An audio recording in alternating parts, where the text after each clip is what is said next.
Сәлем достар, сіздерде кішкене құрт жеген алмалар болып жатса, не істеріңізді білмей жатсаңыз, лақтыруға асықпаңыз. Мен сіздермен осындай керемет повидло рецептімен бөлісемін. Алдымен алмаларымызды жақсылап жуып аламыз, содан соң ортасындағы тұқымдарын кесіп алып тастаймыз.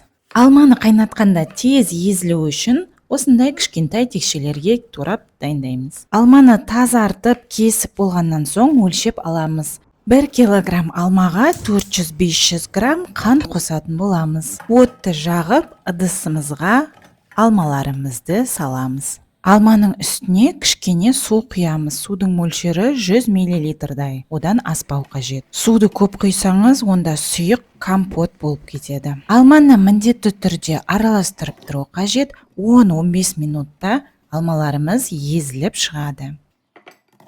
Мінекей осындай пюре дайын болды. Алманың пюресін енді блендерден өткізіп аламыз.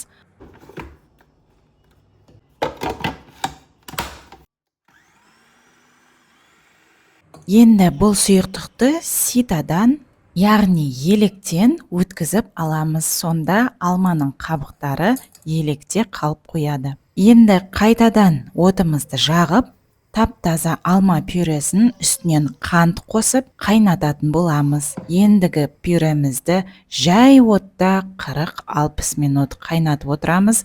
Міндетті түрде араластырып, алысқа кетпей бақылап жүруіміз қажет.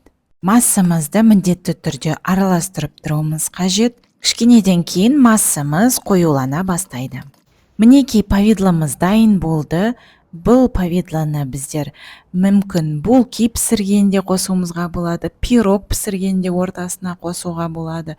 Одан қалса әртүрлі печенье немесе рогаликилардың ортасына қосуымызға болады. Достар, менің парақшама тіркеліп отырыңыздар, лайк басып, комментарий жазуды да ұмытпаңыздар. Және достар, менің парақшамда өріктен үй жағдайында дәмді сок дайындау рецепті бар, және де басқа дәмді тағамдардың рецептін кіріп тамашалап отырыңыздар. Қарағандарыңызға рахмет, астарыңыз дәмді болсын, сау болыңыздар.